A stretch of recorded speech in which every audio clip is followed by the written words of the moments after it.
নমস্কার দর্শক, সংবাদ আবির্ভাবের গুরুত্বপূর্ণ সংবাদে আপনাদের সকলকে স্বাগত। আমরা প্রত্যেক দিনের মতন আজকেও একটি বিশেষ এবং গুরুত্বপূর্ণ সংবাদ আপনাদের সামনে তুলে ধরব।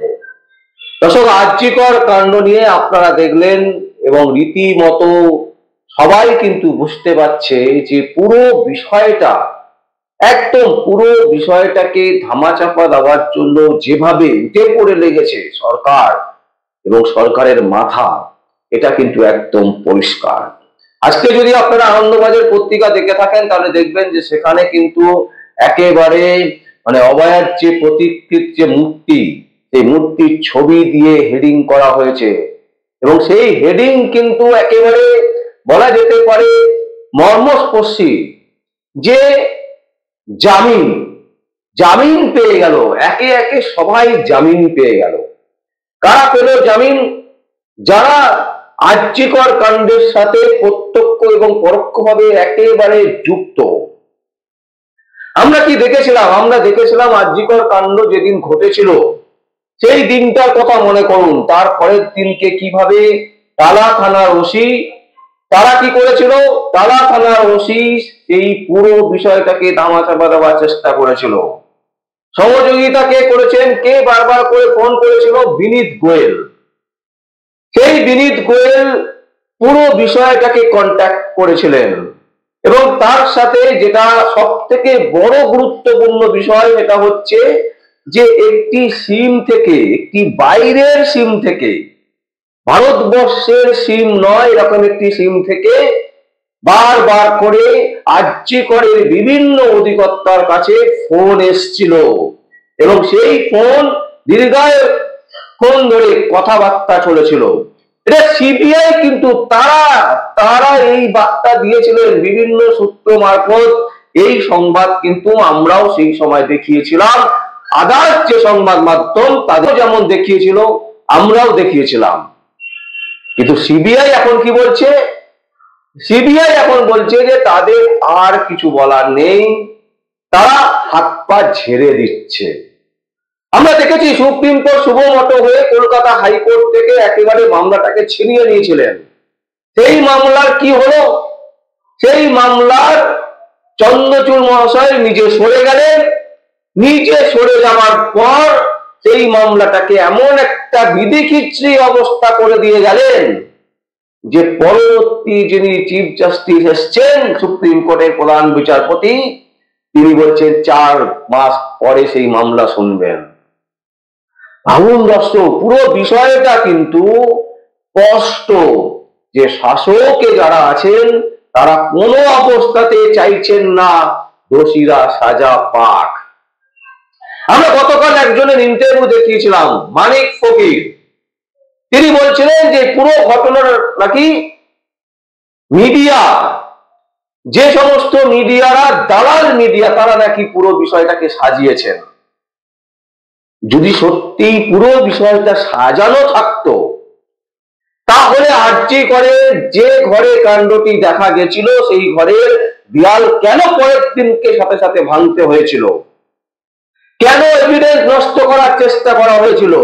কেন বাবা মায়ের কাছে মিথ্যে বার্তা দেওয়া হয়েছিল যে আপনারা হাসপাতালে আসুন, আপনার মেয়ে মারা গেছে?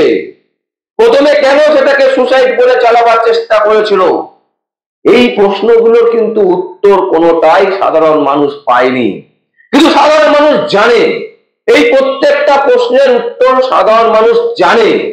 শুধুমাত্র কিছু তৃণমূল কংগ্রেসের নেতা নেত্রী এবং বলা যেতে পারে সুপ্রিমো মমতা ব্যানার্জি, অভিষেক ব্যানার্জি, তারা পুরো বিষয়টাকে ধামাচাপার চেষ্টা করেছেন। তার একটাই কারণ হচ্ছে এখানে রেপ করে ধর্ষণ করাটা না যত বেশি গুরুত্বপূর্ণ বিষয়, তার থেকেও বেশি গুরুত্বপূর্ণ বিষয় হচ্ছে আরজিকরের দুর্নীতি।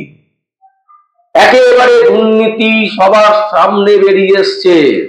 সুপ্রিম কোর্ট নিজে শুভমতো করে কলকাতা হাইকোর্ট থেকে যে মামলা নিল, অথচ সেই মামলাকে কিন্তু কোনো রকমের গুরুত্ব দিল না। প্রশ্ন হচ্ছে কেন? এই এতগুলো প্রশ্নের উত্তর কিন্তু না সুপ্রিম কোর্ট দিতে পারবে, না ভারতবর্ষের প্রধানমন্ত্রী স্বরাষ্ট্রমন্ত্রী দিতে পারবে, না রাজ্যের মুখ্যমন্ত্রী দিতে পারবেন। কারণ এই 4 জন মিলেই কিন্তু পুরো বিষয়টা ঘটানো হয়েছে। পুরো বিষয়টাকে ধামাচাপা দেওয়ার চেষ্টা হয়েছে।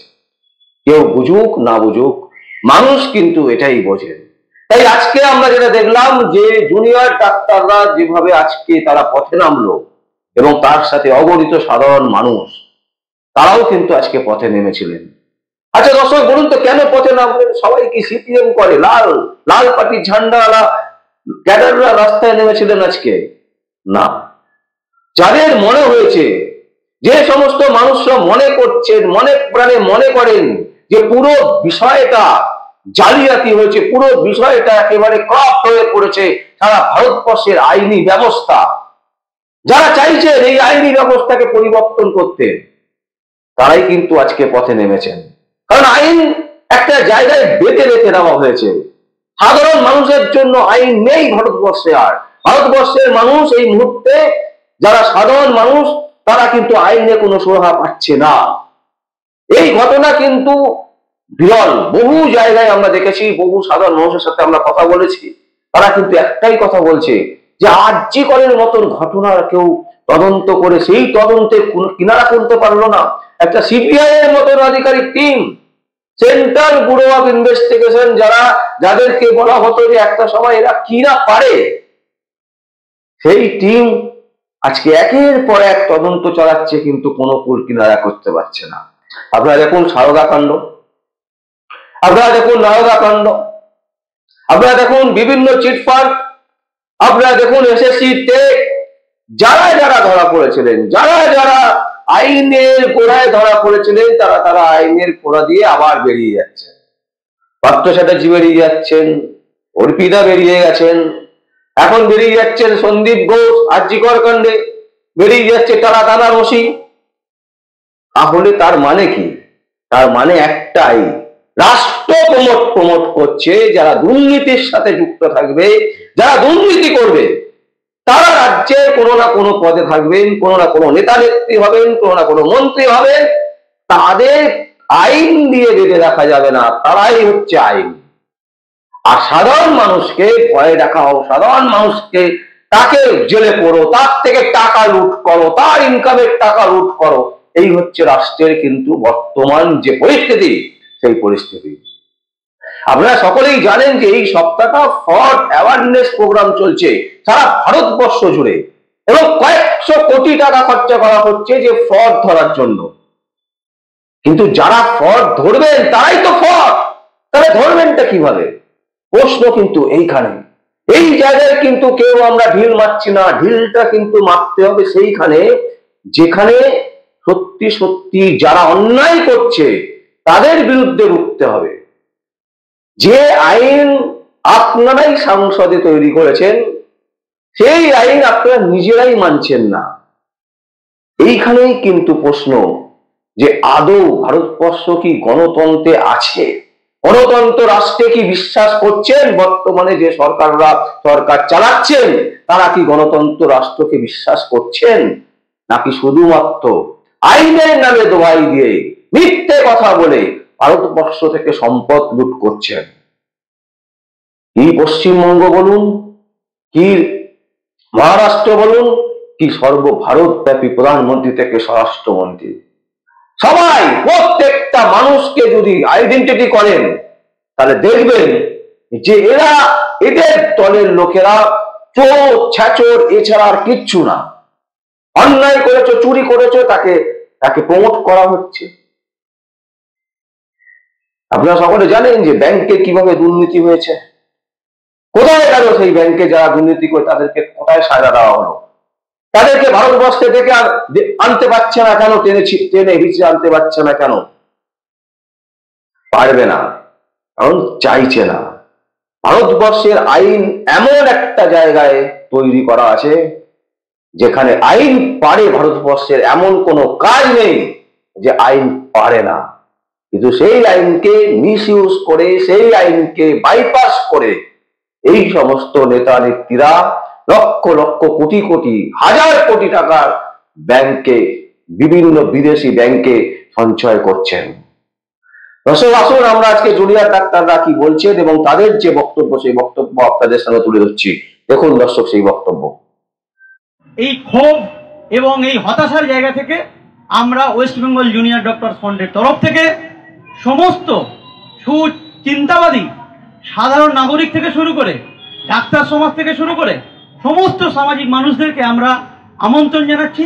আমরা এই যতগুলো প্রশ্ন আমাদেরকে সিবিআই মেলাইন করার চেষ্টা করেছে, আজকে তারা চার্জশিট জমা দিতে পারেনি, এই প্রশ্নের উত্তর পাওয়ার জন্য দুপুর 2টো থেকে আমরা করুণাময়ী থেকে সিজিও কমপ্লেক্স পর্যন্ত একটা অভিযানের ডাক দিচ্ছি।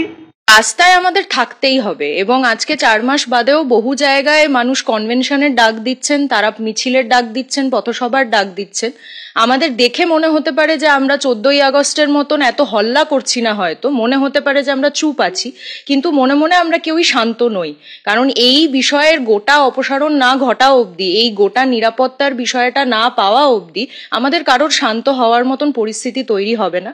আন্দোলন যেভাবে চলবে, যেরকম দরকার মনে হবে, এরপরে যদি কোনো বড় কর্মসূচির দরকার পড়ে আমরা নিশ্চয়ই পথে নামবো।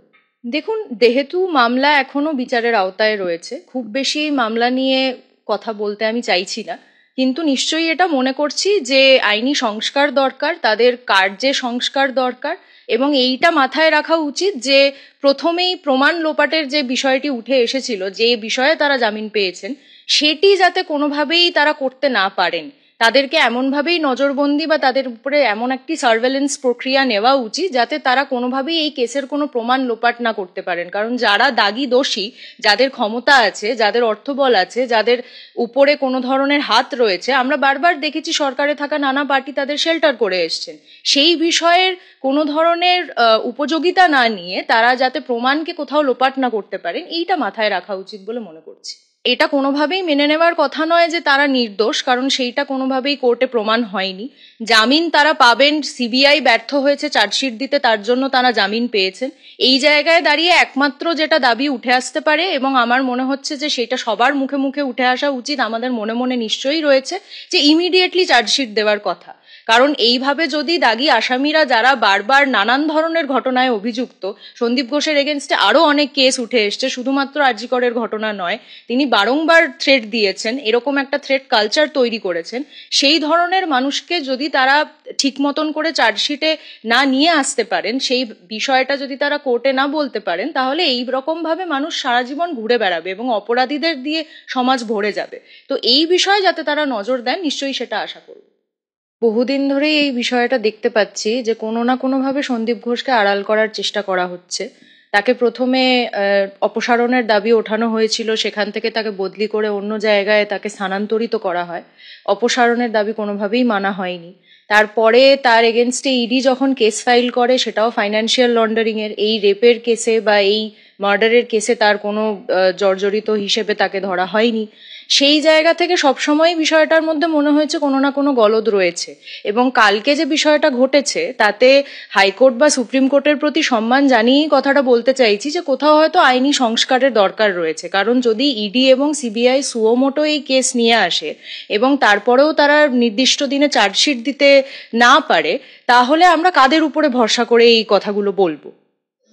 দর্শক দেখলেন আপনারা, এবং আজকে রাস্তায় যখন তারা নেমেছিলেন তখন কিন্তু বিরাট অশান্তি হয়েছে। মানে কলকাতা পুলিশ মনে করছেন যে ডাকাত পড়েছে, রাজ্যে ডাকাত পড়েছে। ডাকাতদেরকে, চোরদেরকে, রেপিস্টদেরকে পুলিশ কি করে? কলকাতা পুলিশ তারা ছেড়ে রাখে, তারা রীতিমতো গার্ড দিয়ে তাদেরকে নিয়ে যায়, তাদেরকে পাহারা দেয়, তাদেরকে খুনিদেরকে, আসামিদেরকে, চোরদেরকে, ডাকাতদেরকে এরা হচ্ছে পাহারা দেয়।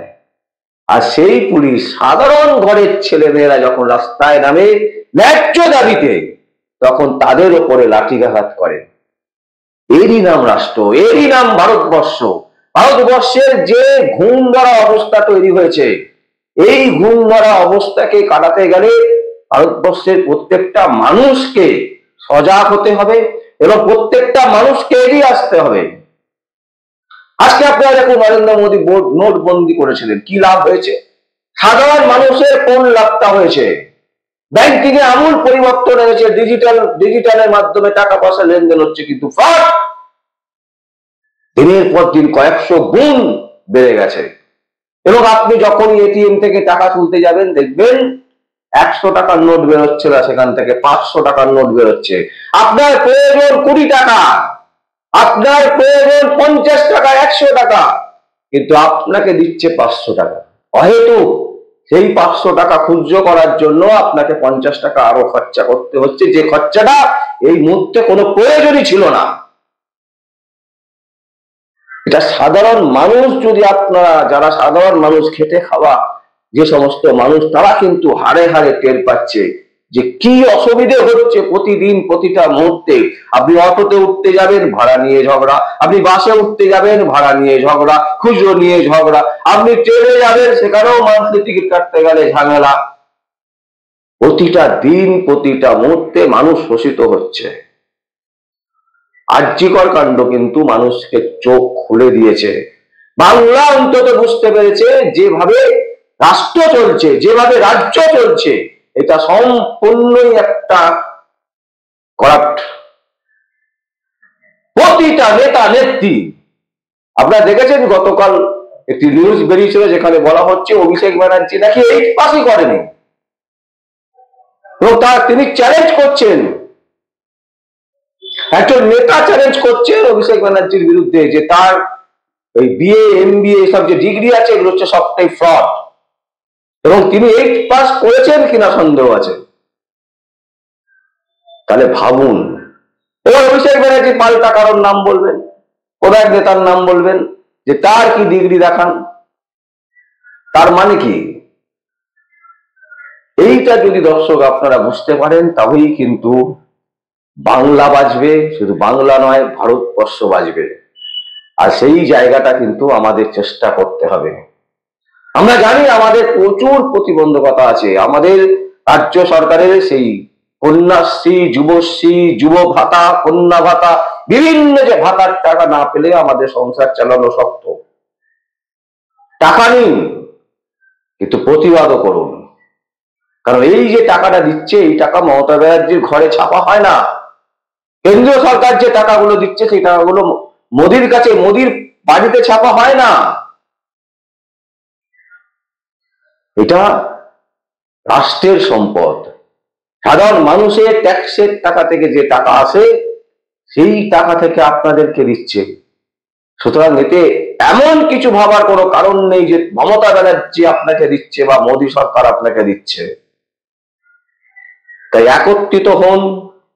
আর্জি করে জুনিয়র ডাক্তাররা যেভাবে আজকে পথে নেমেছেন, তাদের আন্দোলনে অনেক খামতি আছে, অনেক ভুল আছে, অনেক ভ্রান্তি আছে, অনেক প্রবলেম আছে, কিন্তু তারপরেও তারা রাস্তায় নামছেন।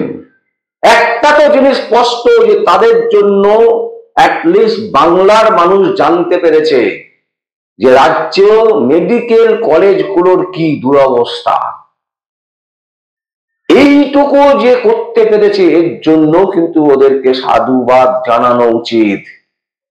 কিন্তু তারপরেও কিছু সংবাদ মাধ্যম, কিছু ইউটিউব চ্যানেল, তারা কিন্তু ওদের বদনাম করে। দর্শক, আমরা বদনাম করব না, আমরা শুধু বলবো যারা প্রতিবাদ করবে, সে যেই হোক না কেন, সেই প্রতিবাদের সামনে সংবাদ আবির্ভাব সব সময় মাথা উঁচু করে দাঁড়াবে। দর্শক, আপনাদের সামনে আজকে এই সংবাদ তুলে ধরলাম। যদি আপনাদের কোনো বক্তব্য থাকে, কোনো কমেন্ট থাকে, অবশ্যই আপনারা কমেন্ট বক্সে কমেন্ট করবেন। আর দেখতে থাকুন পরবর্তী সংবাদ, সংবাদ আবির্ভাবে। আমার নাম বিশ্বজিৎ পাল, সংবাদ আবির্ভাবের জন্য।